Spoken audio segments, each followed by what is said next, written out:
Welcome to Claris FileMaker State of the Union.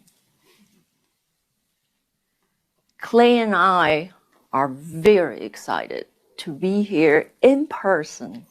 I am Lucy, manage the FileMaker engineering teams, and Clay is our FileMaker software chief architect. And he was a member of the original Draco team member. So together,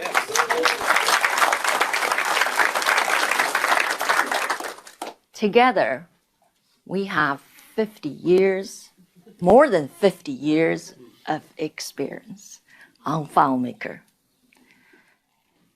Today, we're going to focus on journeys. We look back at where we've been, where we are now, and where we are heading to. Clay will take you under the hood to detail the recent updates and preview the upcoming releases. What you do as FileMaker developer is amazing. As problem solvers, you transform ideas, use your imagination to bring FileMaker to new heights. We want to help you to go even further, right? So we are delivering the best, the most powerful FileMaker we have ever built.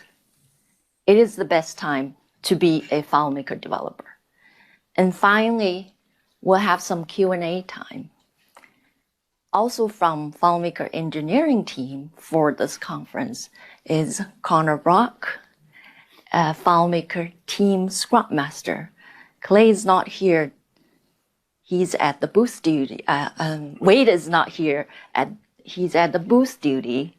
He's the FileMaker senior server dev manager and architect. And we also have PM Rick here. So, all right.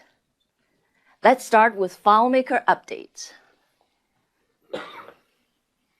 This is the FileMaker release cadence since we last met in person.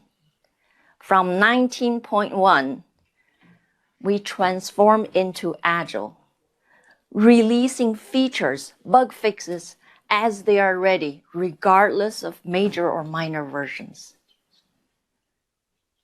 After 19.6, we advanced to 20.1 and named it FileMaker 2023. Now, ETS of FileMaker 2024 is available. Rick pushed the button yesterday. So we invite you to join the ETS program because we love your feedback. We want your feedback. And we really listen to your feedback. And we spend time digest it and categorize it and transform into engineering actionable items, one bug at a time, one feature at a time, one enhancement at a time.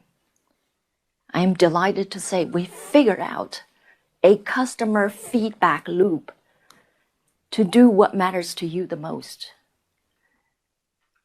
And here they are. Thank you for your tremendous support. For the feature list that you asked. I know Klaus asked a lot. Vince asked. Thank you. I encourage you to ask for it. And then the validation of several thousands of bug fixes through these processes. Thank you very much. These bug fixes are the secret sauce for your smooth operation. And now the ETS for the next release. List of features and preview of LLM support. That's all in the ETS. Take a look. All right.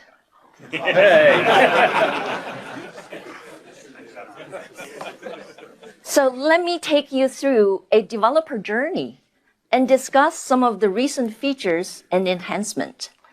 Paula is an experienced FileMaker developer. She works on FileMaker CRM solution for a high-end bike shop.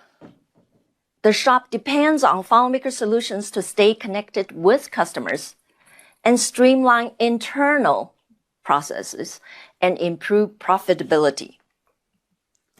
The bike shop's employees' dashboard needs to be dynamic and informative. So she used layout calc to show real-time information like inventory and repair status. The feature layout calculation text object that allow you to dynamically display calculated value on layout without additional field or variable. Paula shortens the development time and use system tables to get schema information of the FileMaker solution and use OData 4.0 to modify record relationships. How about data integrity? Customer information, their bikes, and the service details span multiple tables. Paula uses script transaction to ensure data entry meets the quality standard. And if she needs to track down who changed a record, all she has to do is look at the audit log that she configured with on-window transaction script trigger. The feature script transaction allows developers to group multiple changes according to business rules in a transaction for all or nothing. This helps Paula to keep the data clean and reduces the network chattiness between client and server. Developers like Paula can now use on-window transaction script trigger to create audit log or sync data. This offers opportunities to ensure data integrity and reliability. Here is what Paula did for integration. She made it simple for bike shop staff to use FileMaker solution with diverse job responsibilities in mind. Their service staff can scan bike parts with QR code. It is simple and accurate. Live text is used to generate reports on converted text for repair documents. Inventory Manager can approve orders through iOS and macOS shortcuts. We integrated live text on macOS and iOS and QR code for Mac, Windows, and Ubuntu. macOS and iOS shortcut can open existing integration, exciting integration possibilities. So the next release, Paula can leverage local notification on macOS, iOS, and Windows. How does Paula use server-side script to debug and troubleshoot? So analyzing data from repair shop is a heavy task. Paula sends those operations to the server asynchronously, so her users can continue their day without waiting. pSource is a popular tool for Pro and Go to execute scripts on server script engine. We enhanced pSource with async execution to call a completion script in callback when it's done. Some scripts behave differently on server script engine. So Paula enables error logging for server-side script to simplify debugging. It is easy to find the script error because they are split into separate log. Setting a session identifier for the script, Paula can identify exactly the user who sent the work to the server. For deployment, Paula's final touches are to encrypt the file and remove admin access. Thanks to developer tool, Paula can integrate that into her automation flow. With the data migration tool, she then upgrades the production version of the file. After the bike shop begins using the solution in production, she continues to make enhancements and keep track of developments and using the schema as XML after each update. Save a copy as XML is fast when performed on server. For bike shop, it's a big job every week. By automating this, it saves hours a week and many in a year.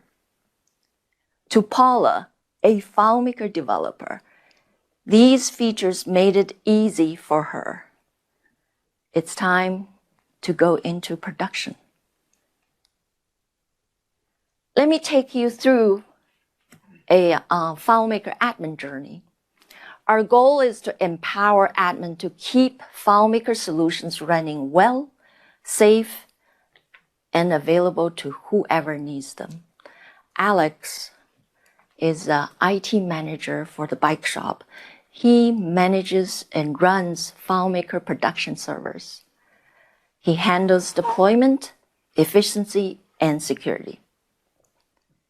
For deployment, Alex can perform in-place upgrade directly from FileMaker Server 16 all the way up to FileMaker 19.x, 20.x, and even the new version that we will release in the future. Alex can update the new license certificate via the menu.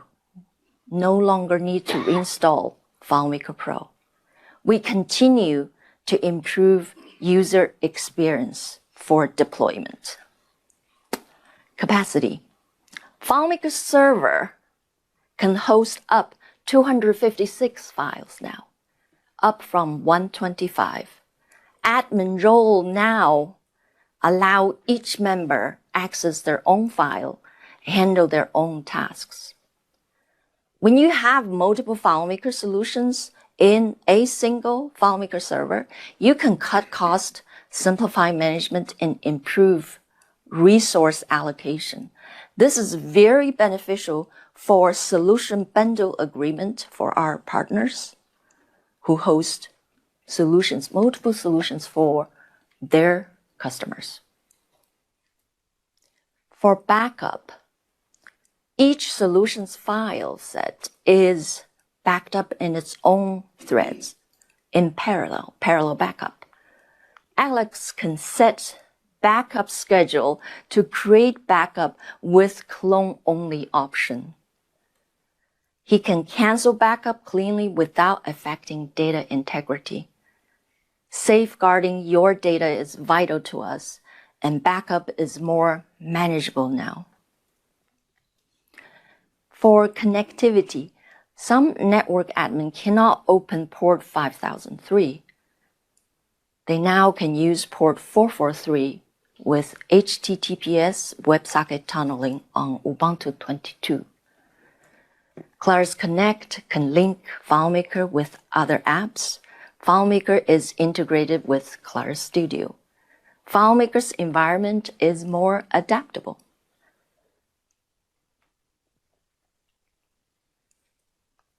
For automation, Alex can implement speedy automation with 124 admin APIs and more on the way. He can schedule WebDirect garbage collection to optimize Java memory usage. FileMaker allows admin to work smart. We empower admin to keep FileMaker solutions running well, safe for whoever needs them. All right. How about the FileMaker scalability journey? When it comes to scalability, there are two things in mind: scale up and scale out. Scale up for FileMaker Server means 150 connections. And scale out means adding secondary servers to manage the load. The benefit for scale up is to ensure quality, uninterrupted connections. And the benefit for scale out is to support large number of connections for different kind of company sizes. There we go. This chart is about tested concurrent connections. WebD reached 1,000 concurrent connections in the upcoming 2024 release. Behind this chart, we put extensive, consistent engineering effort to reach to that 21.0 level. We know that every solution is unique. Performance and scalability depends on the network, hardware, and your solution design. So how does WebD scale up and out?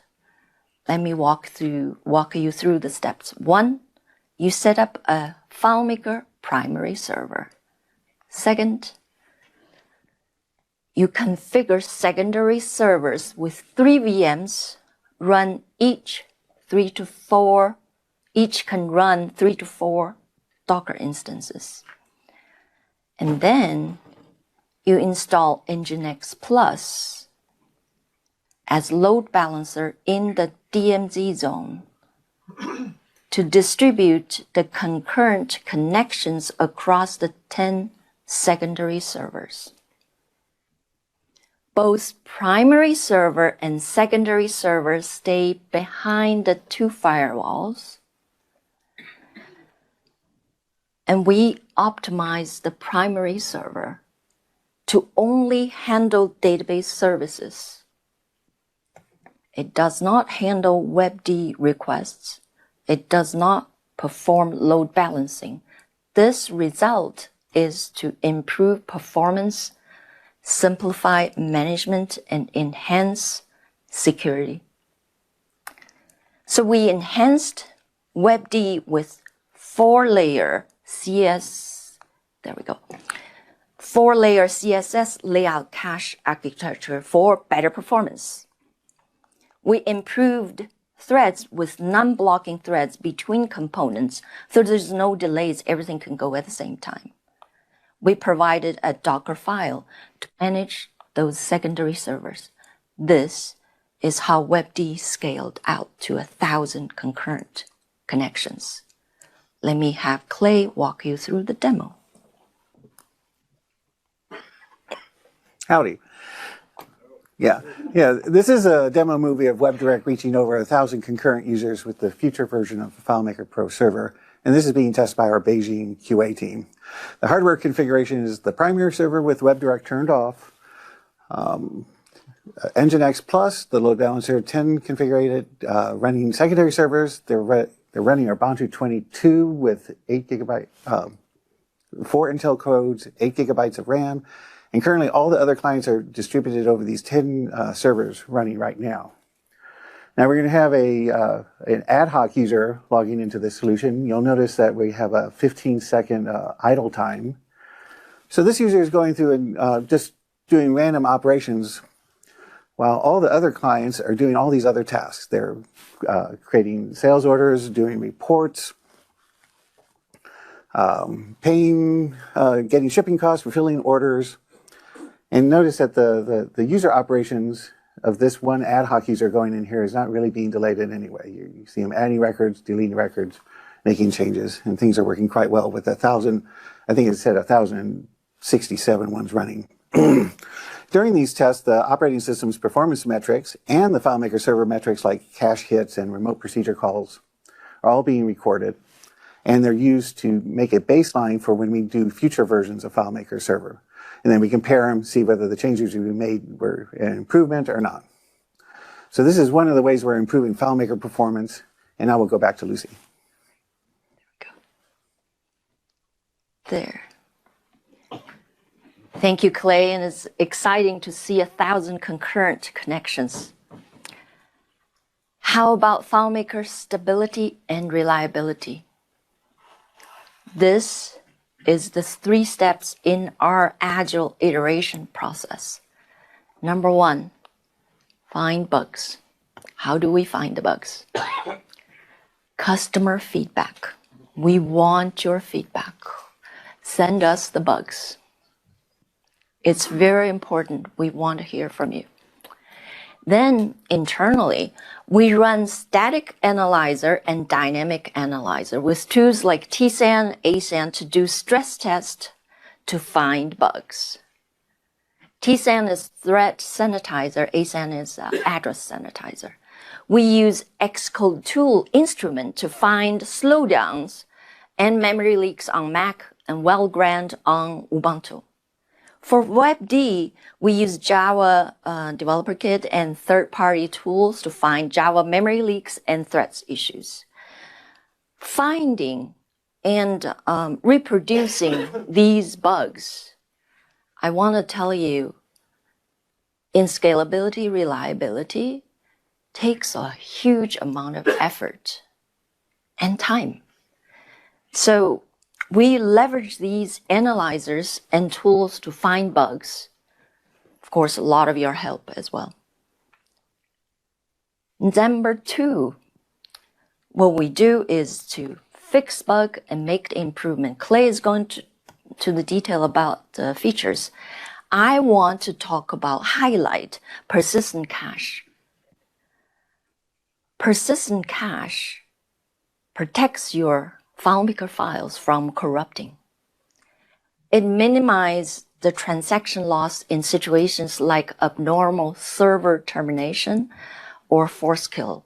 Your solution stay in a consistent stage with persistent cache, then admin server can restart the server again with very little loss, minimum downtime. We regress these bug fixes and go back to step 1 if we need to before we hit step 3. For validation, we've set the server longevity testing criteria to 2 weeks. Street. Server must run consistently for 2 weeks, no exceptions for every certification. We run stress tests with in-house tools, benchmark PSR testing against the previous releases, safety performance tests with SASE Fade, Apache JMeter tests for data API. We work with a core group of customers. I see Vince and Klaus there today. So we also work with a lot of other folks very closely. We call them Ring 0 customers. Together, we made FileMaker safer and more reliable. So thank you, Ring 0 customers. For security, FileMaker is more secure with hundreds of safety measures and bug fixes. I have examples. First, FileMaker solution can use custom OAuth or sign in with Apple, and you can use multi-factor authentication through these sign-in services. Please enable MFA whenever possible. We implemented, thank you. We implemented send mail with OAuth 2 for Office 365 and Gmail. We made signing in more convenient by adding login services for you. Next, we upgraded FileMaker to OpenSSL 3.0.11 for Mac, Windows, Ubuntu to improve security and better performance. TLS 1.3 boosts security and better performance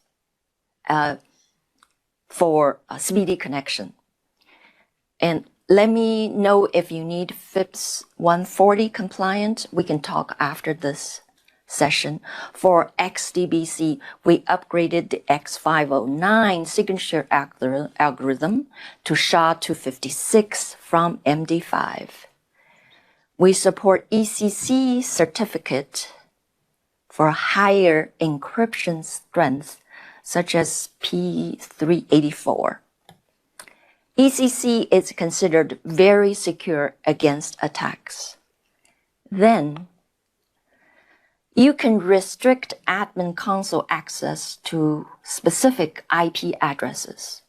We added PKI authentication for admin API. PKI stands for Public Key Infrastructure for Online Information Security. No need to share admin password for running admin API.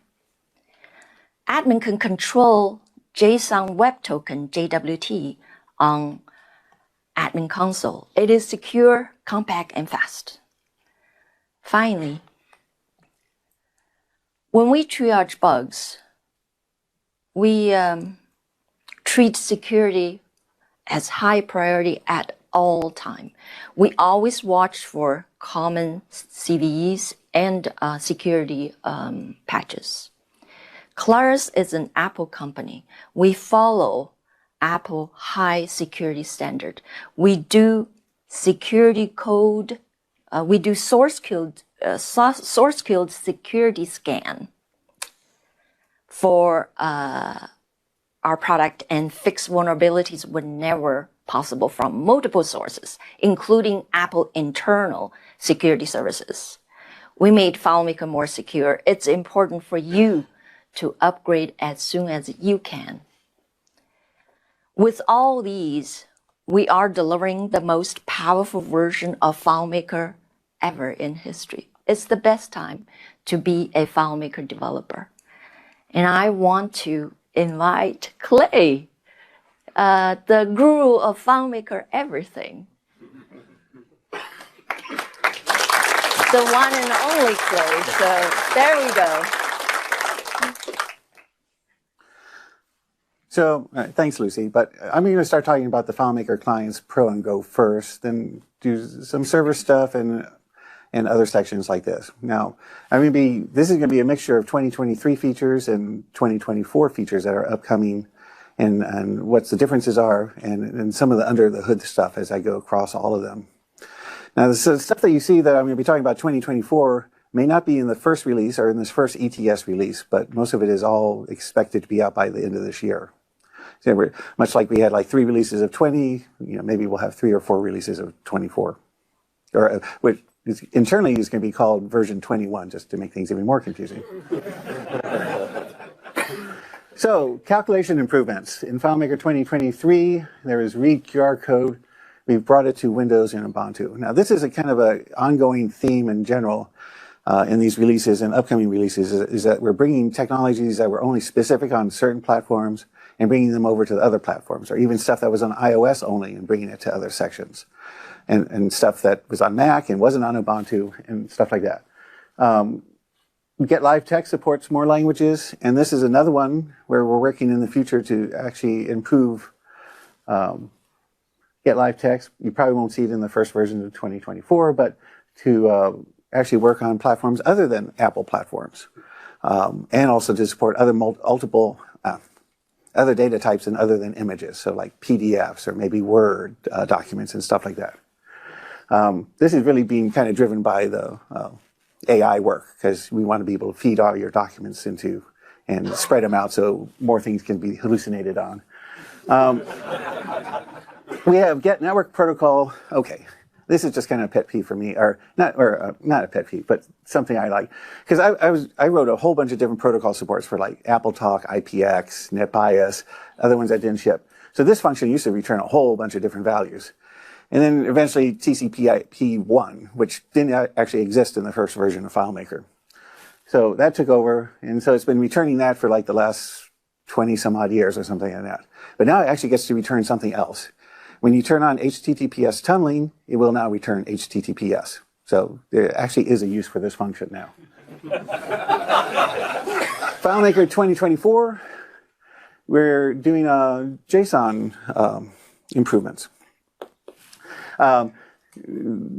This first one was brought up on the community forums and had a lot of discussion how to work for it and stuff like that. But basically, you can just, instead of going through looping and finding out how many elements in the array, you can say, I just want to tack something onto the end of the JSON array. So you can use the plus operator.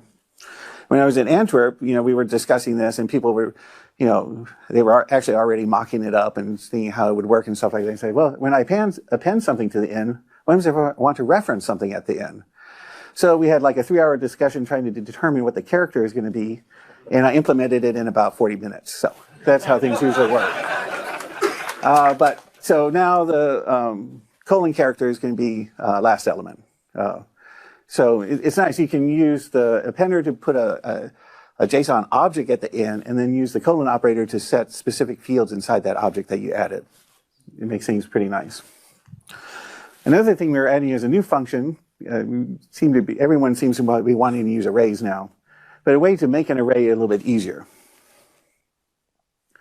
So there's the definition of the function up there. There's 3 parameters. The first one does, you give the list, you give the chunk of text that has the elements you want to add to the array. The separator, you can determine whether you're doing comma separated, tab separated, or carriage return. Well, go to the next slide to see that.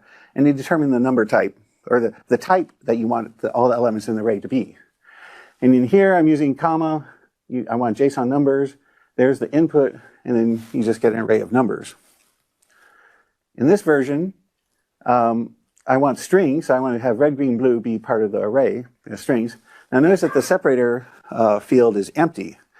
When the separator field is empty, it'll treat that, the default is basically look for carriage returns, line feeds, carriage return line feeds, or the multitude of Unicode characters that represent paragraph in locations and stuff like that.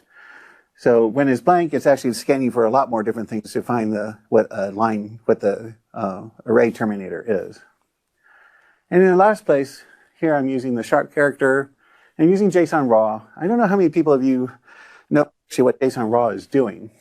But what JSON raw does is once you grab the text, we give it to the JSON interpreter, and then it tells us what type it thinks it is. So if it sees a JSON object or numbers or Boolean or null, we'll just output that as those types. If it sees a string, or if it can't parse it, if it can't recognize it, doesn't know if it's JSON or not JSON, it'll just put it in a string. So it'll quote it and dump it down in there.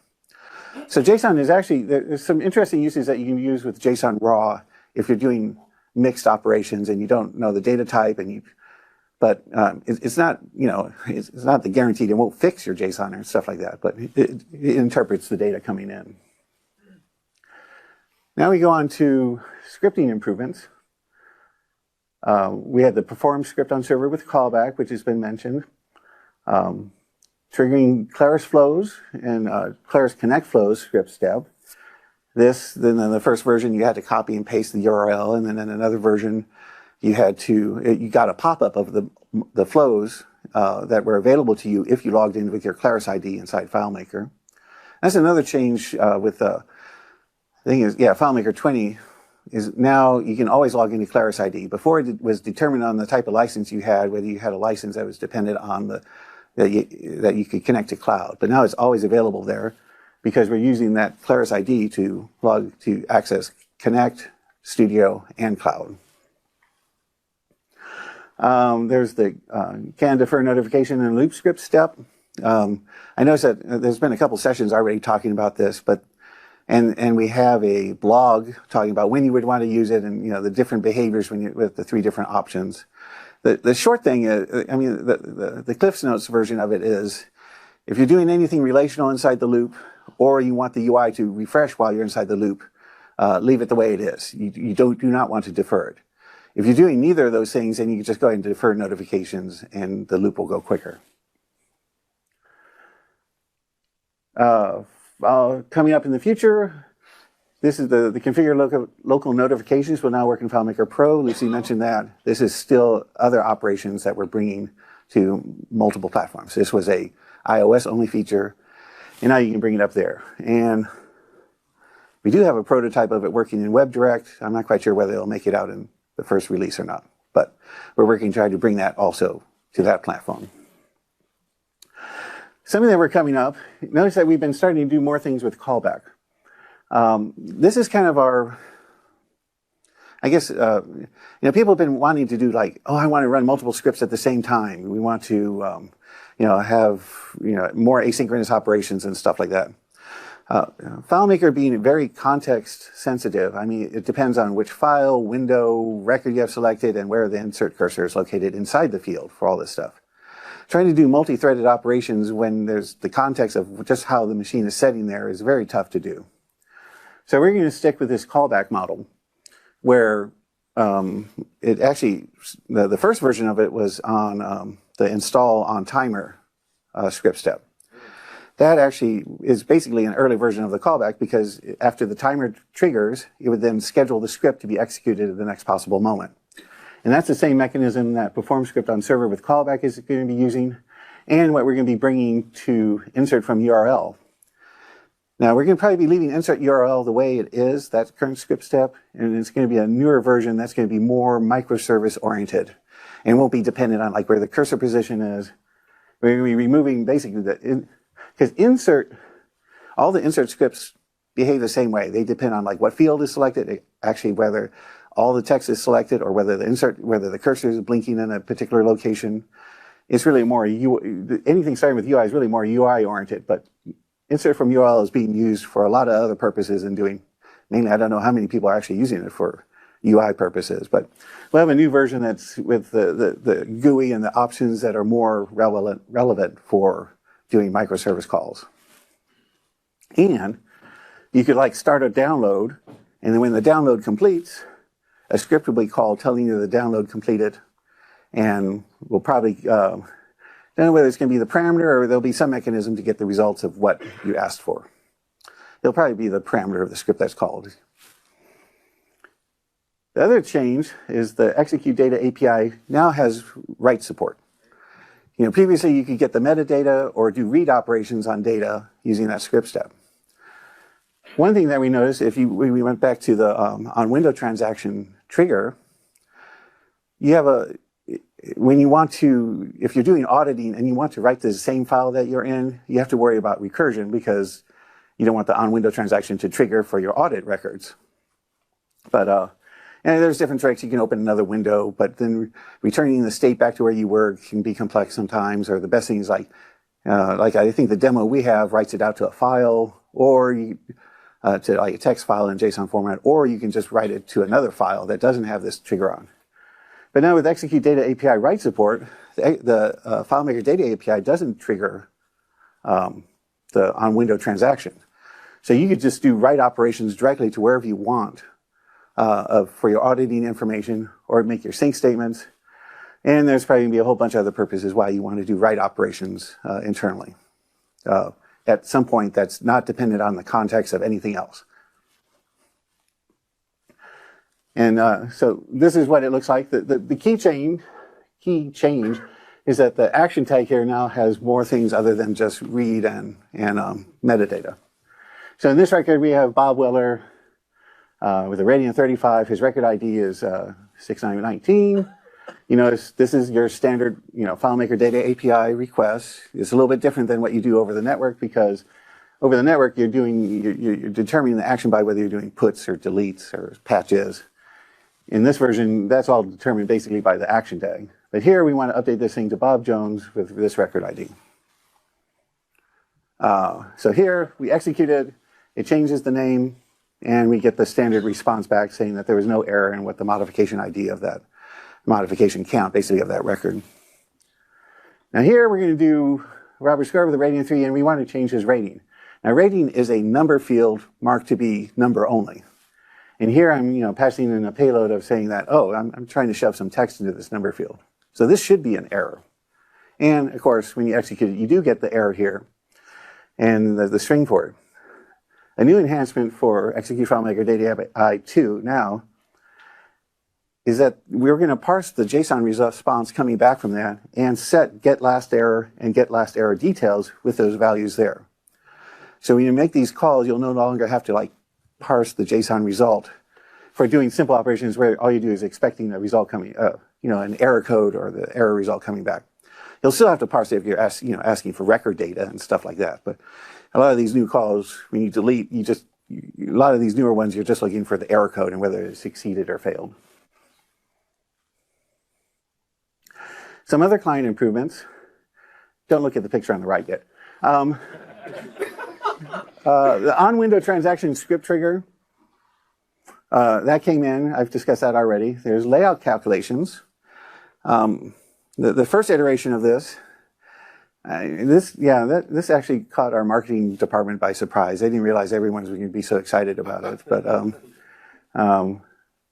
But you have to remember, so the first implementation of this right now, you have to treat it as the evaluate calculation function. So all the limitations of the evaluate calculation functions apply to this text that you're doing there.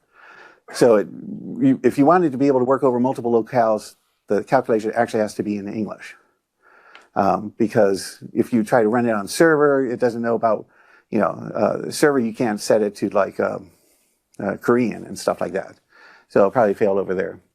The other thing that the evaluate calculation does, since you're only passing in the text of the calculation, it makes it fragile if you're going through changing field names, table names, and stuff like that. But what you have to think is, when you think of layout calculations, you really have to think, oh, this is really actually an evaluate calc that's on my layout. Now, we do have plans to start doing a backstore of this with the actual calculation definition, with the actual parse, the reverse Polish notation, binary version of the calculation, and put that in there. That will also allow us, I know Vince is complaining that he can't get the chunks of the calc from the XML definitions of these things. And once we back it store with that format, of course it'll be backward compatible. If only the text is there, we'll just use the text and continue using it like the evaluation. But I don't know if we're going to try to do automatic update, or you'll have to go in there and like touch the layout text to force it to generate the calc backing store for it. That will then be used for doing evaluations. And I guess we'll talk about the Go favorite widget now. So on Go, we've written a widget on there that will show you what the current favorite items. So if you can go and you select a couple files and you make them your favorite file, you can now have a widget laying on your, I'm not sure what it's called. It's not the Finder, it's a desktop or whatever they call Springbar? Springboard, okay. So you can put this widget on your Springboard, and you click on any of those things and it'll launch Go and then take you to that file immediately. So it's a nice little quick usability thing. We may bring it to the Mac OS too, but Apple keeps changing these widget APIs. It's really a pain right now to keep up with it. Right now I can't even use Xcode 15 to compile this widget because it just doesn't work at that point. So I have to figure out, all I did was just change compilers and now it won't run. But we'll work that out. So, that's a clue. We're still using Xcode 14 for the current version of FileMaker, or this ETS build even. And let's talk about Claris Studio token revocation. So we'll go back, talk to the evil stepchild of Claris Pro.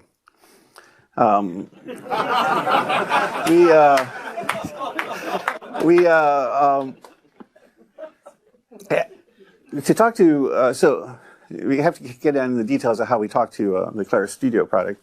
So we make a connection, and you have to have a Claris ID where you're a team manager on it.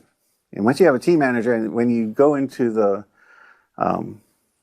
join graph and you add a new table reference, like how you do ESS and stuff like that, what you're actually doing is that it's using your team management credentials to get a token to access all those tables in that organization. And that token is then stored, and you can see this if you go to Manage External Data Sources after you've made a connection to Studio. You'll see a type Claris Studio type external data source. Now in Claris Pro, if you double click on this thing, it did nothing at all. Once the token was created, you couldn't delete it, you couldn't revoke it.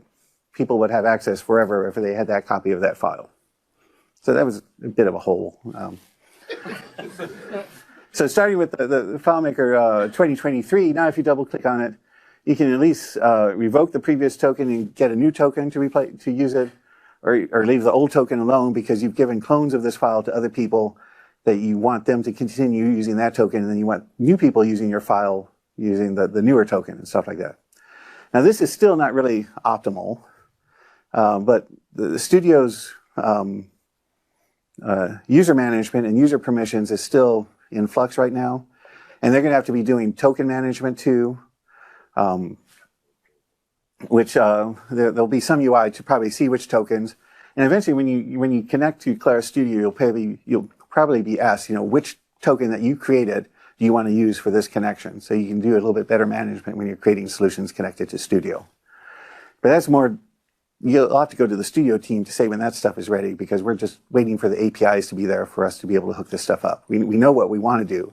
We're just waiting for the APIs to be available for us to actually do the hooking it up to it. So now we'll go on to the FileMaker server and networking issues. First, a little quick history of older slides of mine. So in 2006, this is basically the FileMaker, what the FileMaker server was all doing. We had one basically very monolithic FileMaker server. It loaded plugins, which made it kind of fragile if a plugin gave a problem. XDBC was actually implemented as a plugin, not a separate process. We were using, oh yeah, we actually supported Palm devices and Newtons at that point, if you guys remember. And we had the web publishing core. This is when we were doing instant web publishing. This was even before WebDirect. 10 years later, we're getting a little bit more modern. We tried to move more things out of the database server process, like backups and SASE and the standby logic. The XDBC listener was outside there. These little two brown lines up here, Lucy mentioned about how we improved the security of the XDBC. These little brown lines, which is this custom protocol, is what we improved. It was using MD5 before, and that's a known security risk at this point. So those lines are updated. We were using Java here pretty heavily with the UAC client. We found out that widgets were not very stable between different versions of Java. So every time you updated Java, the UAC would break. And over here, we still had the main FileMaker protocol going back and forth on port 5003. But we were starting to use HTTPS to do container downloads if the containers were stored as external files. So we wouldn't go through the FileMaker server process. We could just talk to the web server. The web server would then know where those files were stored on disk, since they weren't inside the FileMaker database itself. And you could download it directly just using the web server to do the file I/O. So in FileMaker 2023, we introduced HTTPS tunneling. It's only on Ubuntu 22 right now. I'll talk about those reasons a little bit more later. In 2024, and actually in 2023, we've been starting to move OData to be 4.01 compliant. It's not quite all the way there, but it's our goal to make it fully compliant. In the next version of the first version of 2024, we're implementing $select and $expand in the thing. And so this gives you the ability to do things like inner joins and left outer joins to kind of match the same capabilities that the ODBC driver has. And other thing is the security fixes and this Apple team that Lucy was talking about, fixing the stuff that they've been telling us about, and just then makes us look at what's going on. We've been finding things where we can optimize the opening and closing process of FileMaker. We noticed that when you were closing down the file, that it was actually starting to log out and start shutting things down. And then something at the end would ask, oh, I need to update that too. So then it would download it again, update it, and upload it. And then, it's like, oh, well, that was doing things in wrong order. So we're rearranging stuff, and we're actually looking at what's going on, because over these number of years, things have just been getting crufty. And I mean, it all works. It's just not optimal. So this is not necessarily FileMaker 2024. This is kind of like the future that we're shooting for. What we want to do is actually just get rid of the XDBC listener altogether. We want to make OData as our main data source for things. Like talking directly with OData, the ODBC driver will be one of these drivers that basically take SQL statements and the ODBC APIs and just convert them to OData directly. Same with JDBC. Now you can purchase drivers that do that right now. There are drivers out there that do this type of operations. If you want to talk to OData and you need to give it an old ODBC API to it.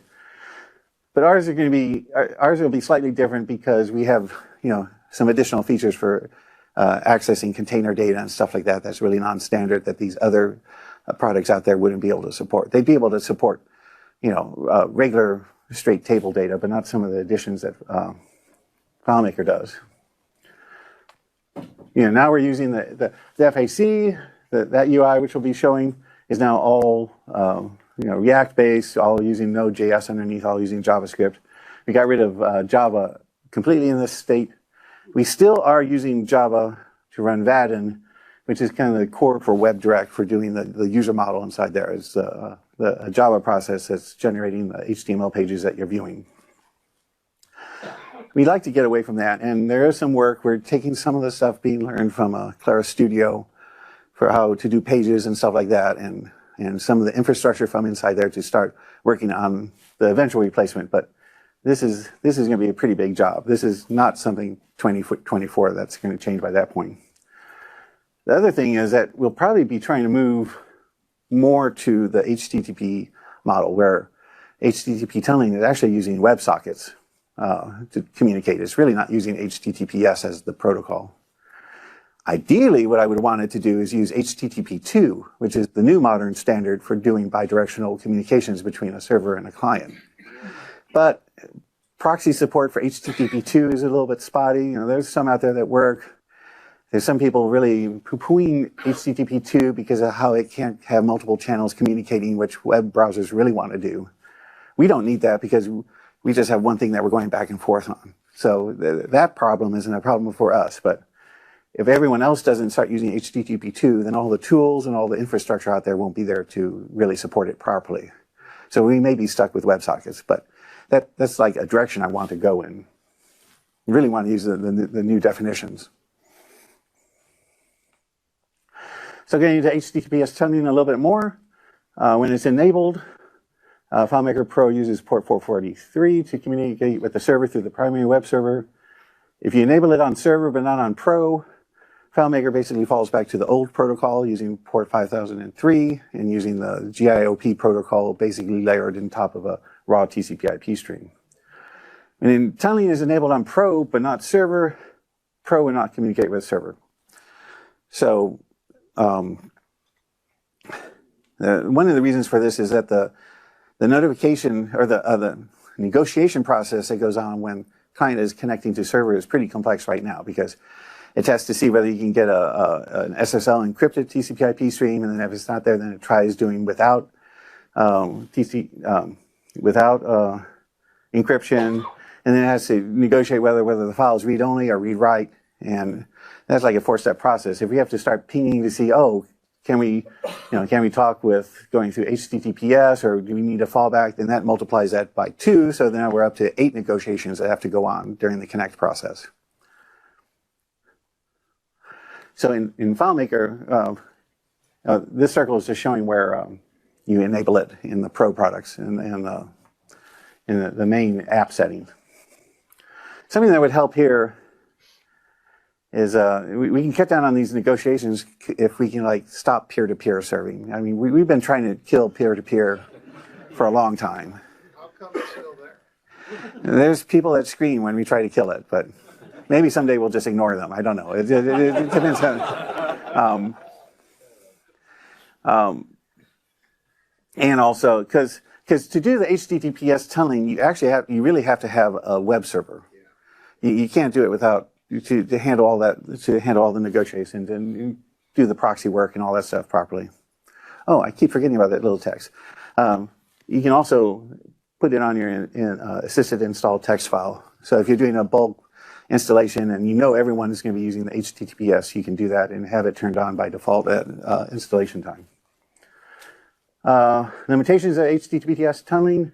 Like I mentioned, you can't do peer-to-peer. Some web proxies and load balancers out there will only leave the proxy running for maybe 30 minutes, and then it just resets the connection completely. I don't know why, but so this will make FileMaker do a reconnect at that point. You'll notice that, oh, the connection went down. We need to re-enable it.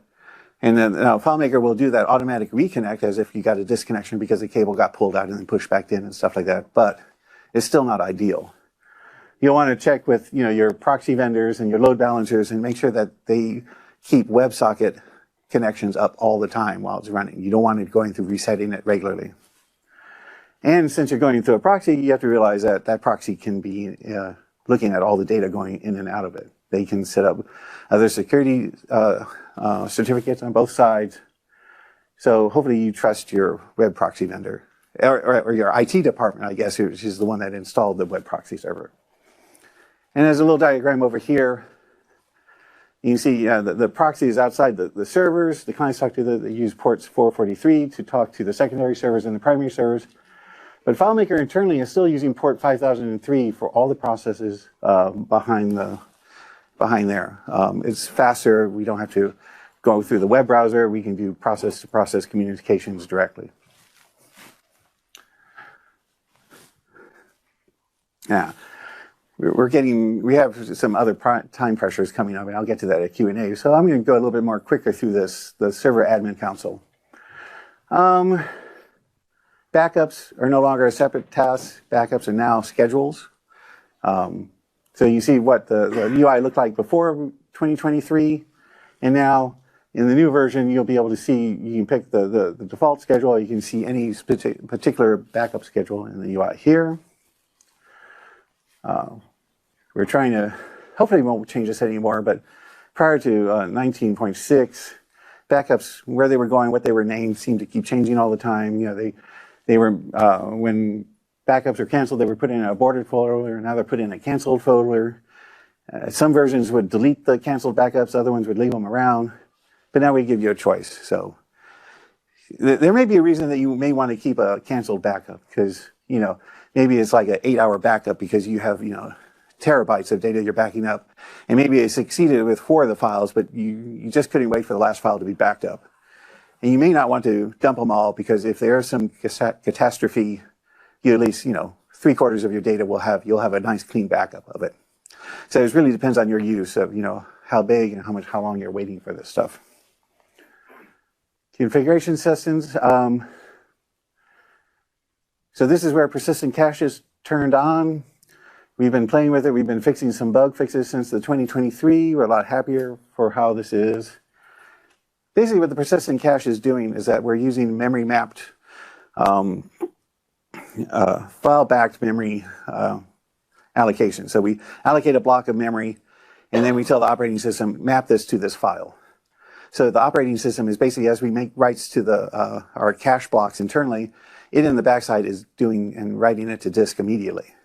And when you turn on the sync to disk, that we tell the operating system that we want it written to disk almost immediately whenever there's any change. When the virtual memory manager detects that a block changed, that it'll then do I/O and write it out immediately. And the auto restart is saying that, well, so the reason we're doing that, so we're writing all the in-memory cache structures that we have inside server to disk. So if the server process gets killed, or it crashes, which it shouldn't anymore, or someone does a server shutdown that, you know, forces the OS to, you know, want to shut everything down quickly, so then it just goes through and does a bulk kill of all processes. What was in memory will be on disk, and when the server restarts, it'll look for these files to see if they're setting there. And if the auto restart is on, it'll use that to reconstruct the cache and then basically continue at that point, finish flushing things out to the files properly to get nice clean files at that point. This does not help in the case where you pull the cord out of the wall, because we're depending on the operating system to get it to the disk. And there's nothing we can do if it's in process of going to the disk and then the disk blows up or the power disappears. So this is really for like software style errors. And syncing to disk immediately is a little bit slower, but I think we're going to start recommending that you turn that on. Another new feature is block new users. This is good for people doing maintenance.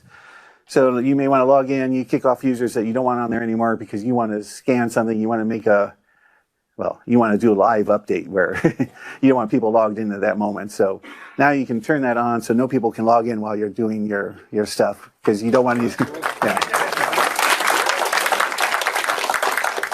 You probably really should be using the migration tool and do the whole dev staging but you know, you have to do hot fixes sometime. You know, your customer just won't wait. HTTPS tunneling, this is where you turn it on in the server UI. Remember, it's Ubuntu 22 only. Note that we're really starting to use Ubuntu as the main server development world. New features that come out will be Ubuntu 22 first. You'll probably be the most tested. We really want you guys to move to Linux servers. I know there's some Microsoft only houses that won't let you run any Linux. You know, that's an evil word to them. The Mac OS, we try to kill it, but then Apple says, why are you dropping our support? And I asked them, well, when's the last time you sold a server software and server hardware and stuff like that? But a Mac Mini is not a server.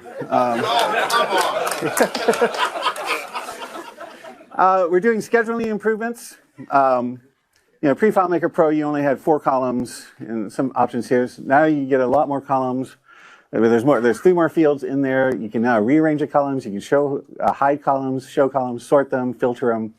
I know some of you guys out there have like hundreds of schedules and stuff like that. So it's now a lot easier to manage that. So prior to 2023, when you created a new schedule, it was kind of limited. It's kind of like how FileMaker worked. You had to drill down into multiple dialogues to go through and set things. The new version, everything is in like one panel. And you can see backup now is a new schedule type. So backup is not in another area. It's now all built into this the schedules. It's just schedules for one thing. Garbage correction and let's encrypt. Actually, for Nginx, this is where you set where the load balancer is actually located that you want to use.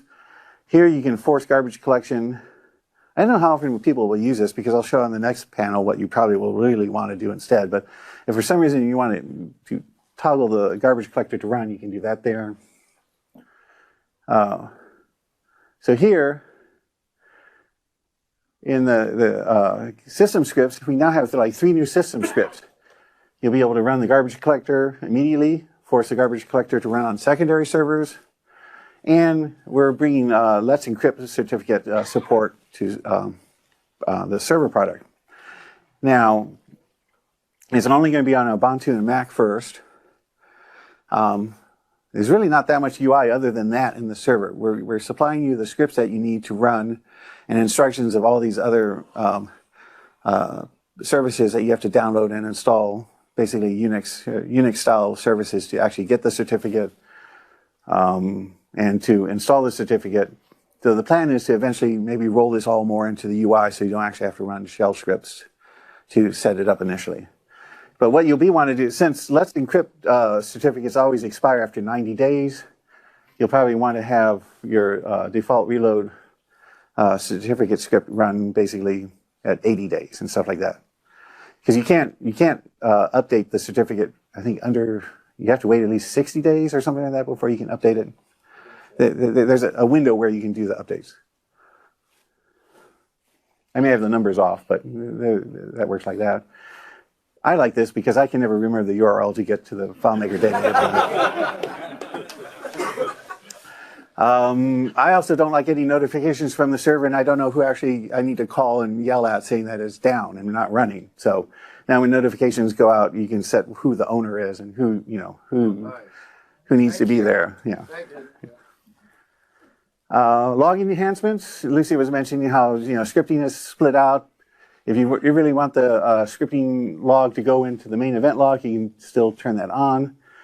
And this is where you turn on the logging for the SASE, for the data API, and the web publishing script logs. Those 3 files you can either turn on or off.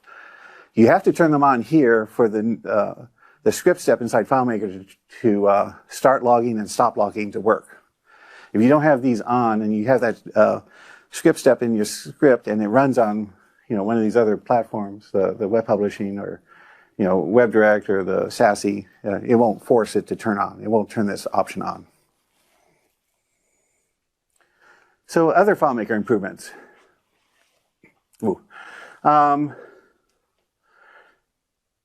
We're improving the caching. Caching is hard. And a lot of the improvements inside WebDirect to be able to support more users and to in the one process is to do a smarter level. We have this 4-layer cache. There's this whole big blog internally that I read some of it of and it's saying, well, okay, but basically basically, at different layers, you can cache more things and not cache things. Some layers of the cache you can share between multiple clients because they don't change based, why if you have 150 clients talking to this web process, before we were creating 150 different caches of this object. But now we're smarter, we'll only have it cached once because it rarely changes, and it's less memory to use, less stuff to allocate, deallocate, and handles things easier. Non-blocking threads, we're going through using these advanced debugging tools that Lucy was mentioning before. Some of them tells you where your hotspots are, what mutexes people all these processes are hanging on. So we look at the hotspots and saying, oh, why are all 149 other users waiting for this mutex? Why do all these clients actually have to wait for this one resource? And sometimes it's just someone was a little bit paranoid and decided, well, let's make sure it's safe, so we'll throw in a mutex. So, that's one reason when you don't understand what's going on, just throw in a mutex and, you're guaranteed that it'll work. It won't necessarily be the fastest, though.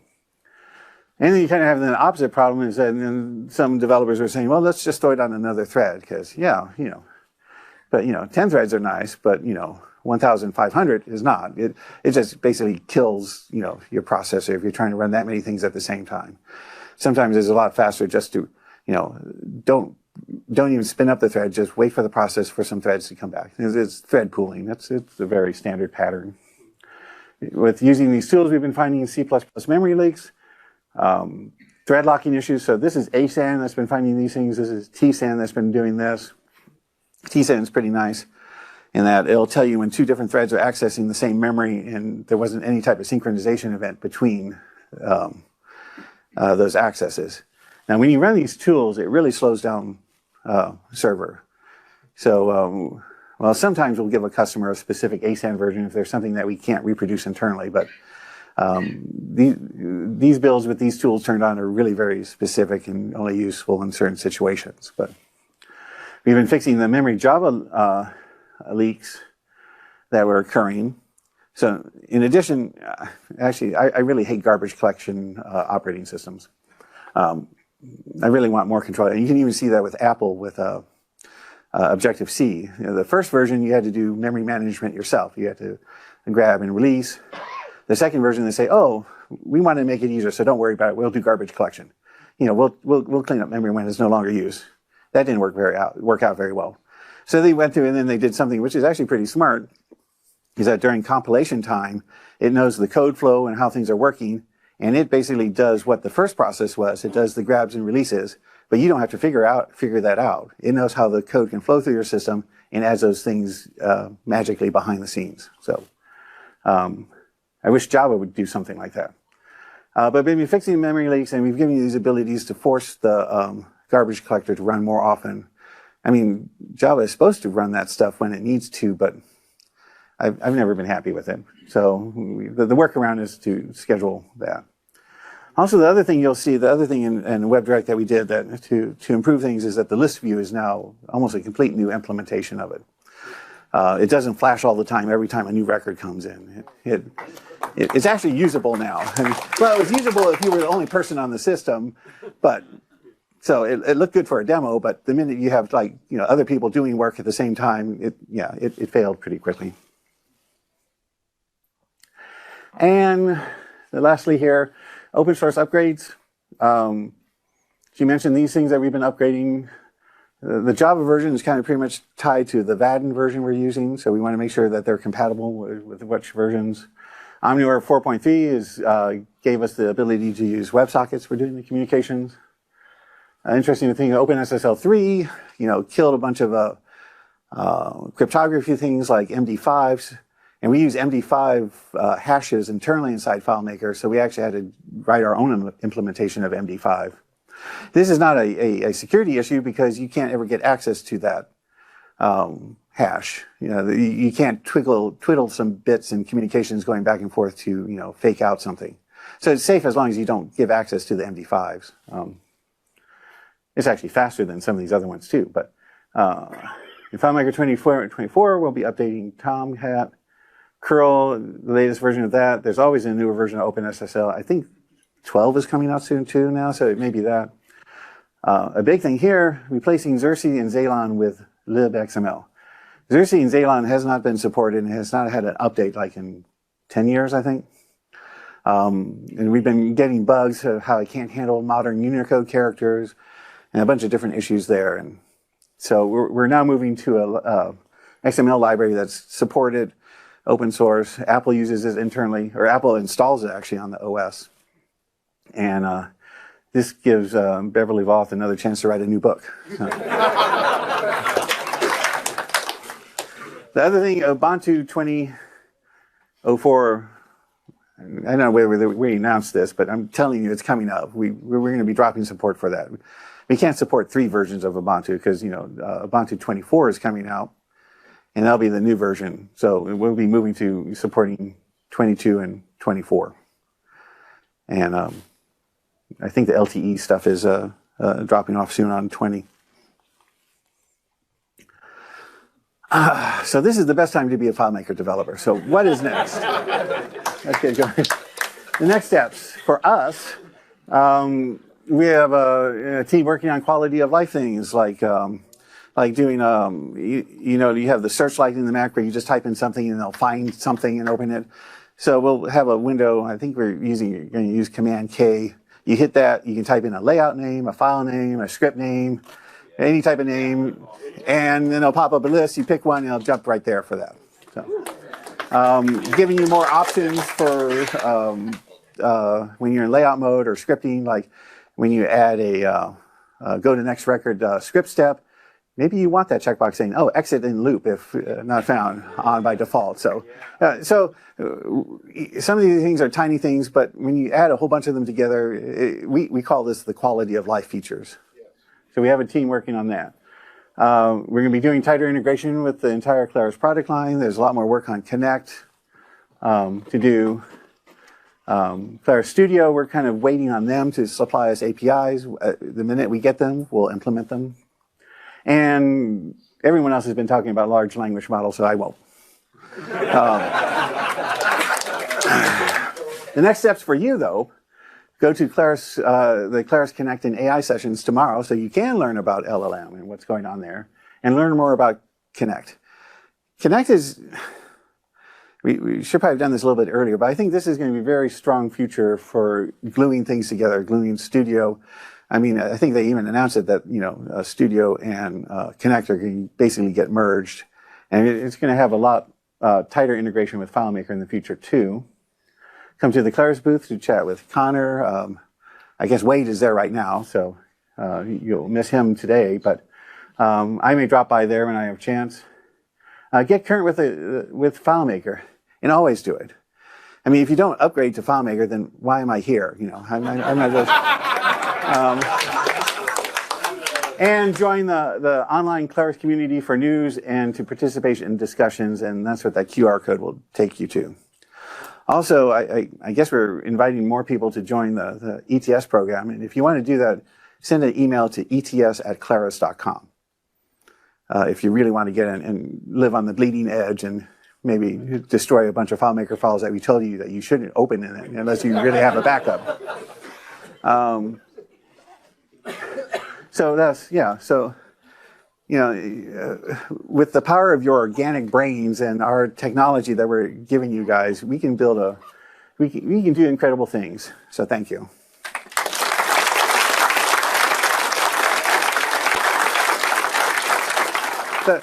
The first question is there chocolate? And yes, there is going to be chocolate at 4:30, so just go upstairs for it. Real quick, so startup restoration is a nasty history, so now we have the persistent cache. What is your confidence in persistent cache? Can we really trust it? Yeah, I mean, it's been out there for a year already in 2023. There's been a few minor bug fixes that were more like edge conditions that we've updated. So we're we're messing with the structure, and we don't want our customers yelling at us. So. Yeah, it's not nearly as invasive as the previous restore. It's not. Startup restoration was a little bit more invasive inside the Draco engine. This thing is basically just turning on an operating system feature, saying that, oh, we put this cache in this memory, write this memory to disk when you have a chance, And then if there's a failure, then that's when we look. So when there's a failure is when all the real work does. So if there is a failure, it will be a failure in bringing it back up, but it shouldn't affect operations. Not on a power plug pull or not on a power plug. Yeah, you can't save a hard drive just stopping. Actually, I want to add to that. There were two settings that you all saw, persistent cache and then sync to disk. Yes. The sync to disk setting is for pulling the plug. So I've pulled the plug. So Really? Mm-hmm. You're and it didn't corrupt files. So yeah. Okay. Let me mention something for the people in Ziegler Park, is that they're going to be shutting down that room in 5 minutes. So if you have a question, you may want to come over here. The partners are going to have an event in that room, so they're going to be kicking you out soon. So sorry about that, but We'll continue Q&A here. yeah, we'll continue Q&A here. So a quick ask, having seen bottom right saying, hey, we're going to drop support for 20.04 Ubuntu. Mm-hmm. Lots of us moved into Ubuntu world to make it work, and it's brilliant, but we're not Ubuntu experts. So we've got to go from 20 to 22. Can you write some documentation to help people through the process of doing that? Because there are multiple use cases for that. We're on rented in VPSs. You can't just do an update because you lose all your files, but also the in-process update may throw up some errors. So could you give us some help with some additional documentation on that? Good request. We'll note that, yeah. We'll take it down. All right, guess let's go over here. So you have the mic. Okay, you all knew or know that I was going to do it. Okay. In your future plans, let's take a look at passwordless, at bound and unbound keys, and let passwords die a decent death. No, yeah, no, it's And I'll see you at RSA. right. Yeah. Well, Apple is really so. Apple, I guess, has noticed us. So, which is sometimes a good thing and sometimes a bad thing. So their security department has been, they have active white hat hackers, trying to break into FileMaker. They're trying to find holes and stuff like that. And they did find a small hole there's going to be a new versions of 19.6 and 20.3, I think. Coming out of server to handle these things. It's kind of complex to how to get that to happen. But any hole is a hole, so there'll be new releases coming out to fix that. Sending the white hats to you? Okay. Rick, we have a question here. With Claris Studio mentioning MongoDB, the background, is there any plan to have FileMaker be able to use MongoDB as the SQL engine? No. That's easy. One thing, FileMaker, is the pessimistic locking. There's so many rules that FileMaker does that really makes it, it makes it FileMaker and everything that you know, but it does not make it an easy thing to expand to handle, thousands of customers and stuff. So you really can't do pessimistic locking. You have to do optimistic locking. You have to have a different model in the back end. And there's no way, and you can't, and I was talking about context for how the, scripting system works. You really can't have server backends remembering the context of, 20,000 customers trying to hit your server and stuff like that. So the whole FileMaker model really is not scalable to those numbers. So we see just a much tighter integration of being able to move data back and forth between the two, being able to access data from there. Studio wants to be able to access data from FileMaker directly too. You'll have to talk to them what their plans for that is. So I really see it as two separate stacks.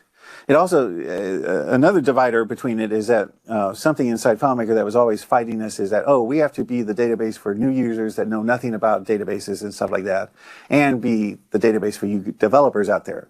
So there was always a fight going back and forth, and you'd complain when we make things to make it easier. We don't want to go through all these wizards and panels and stuff like that.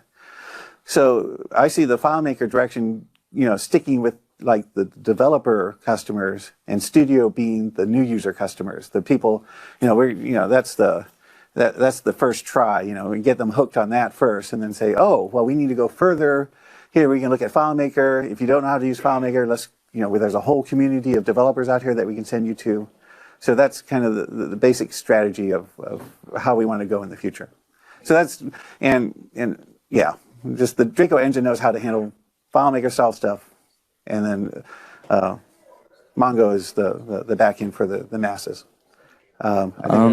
You talked about developer quality of life with some cool new features coming. What about a copilot? What, a compiler? Yeah, like GitHub Copilot, code generation. Copilot. Oh, Copilot. That's all in the AI discussion stuff. I've been trying to ignore all the AI stuff myself. So I haven't been. I see these people saying things and typing stuff in, and all of a sudden, like a calculation pops out and say, "Oh, that's amazing." I don't want to think about that. So sorry. Ask Ronnie or ask Wade about those type questions. You mentioned get this one over here. Yeah. You mentioned in your presentation assisted install files right here. I was having a conversation this morning with another developer about that. Would it be possible in some future version to have the set file cache size included as an option in the assisted install file? Please. That shouldn't be too hard to do. Yeah. Will the Let's Encrypt refresh process require disconnecting users or restarting the database server? I believe it does at this point. Yeah, this first version will. Sorry, I was writing down that feature idea. Could you repeat the question? Oh, whether Let's Encrypt when you refresh the certificate, when that script runs, it's going to have to disconnect everyone and bring up the server again, right? Yeah. So we would love to find a way to maybe do a reload instead of a restart. At this point, it's just a restart. The thing is that we have to talk to the OmniOrb libraries and stuff like that. We have some requests out to Duncan, the people that are updating, or Aspersaw, or the people that OmniOrb is an open source product that we have a yearly contract with to do updates and fixes and feature requests and stuff like that. Actually, when we started doing the HTTPS work, we were finding a lot of bugs that his other customers weren't, because we were hammering it a lot harder than a lot of his other customers.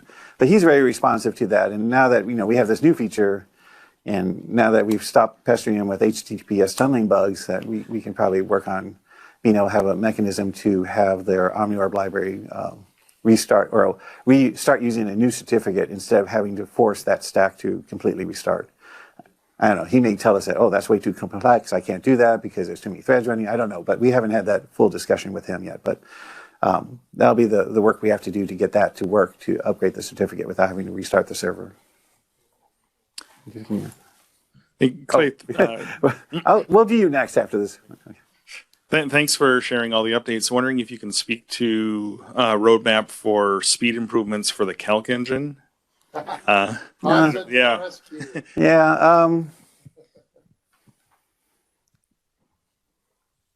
The LLM work is so I think one of the things they've been talking about is doing this large vector math.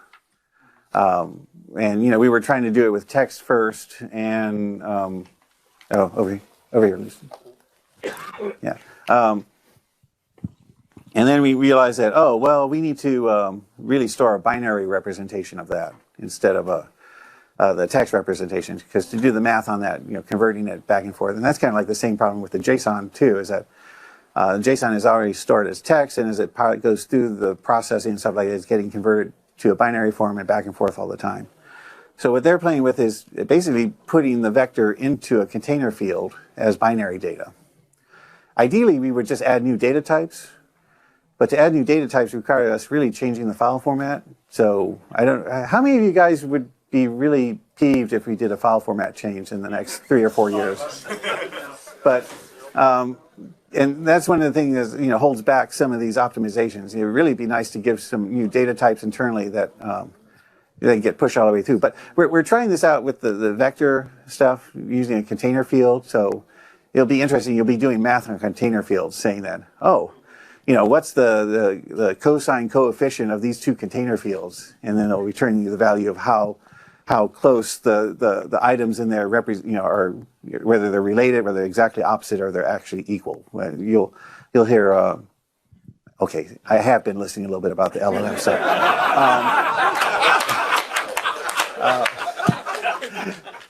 Math is interesting, but yeah, they are doing work in there that we're kind of testing, you know, to make that performant, because that's doing even a lot more calculations than all this other stuff. I mean, we're dealing with, you know, arrays with dimensions in like the order of, you know, 1,500 and stuff like that, and the linear math and that stuff occurring on that is outrageous. So, though, you know, it's interesting. Apple's writing these processors that have all these functions to do that work fast. So I wonder why they're doing that. But I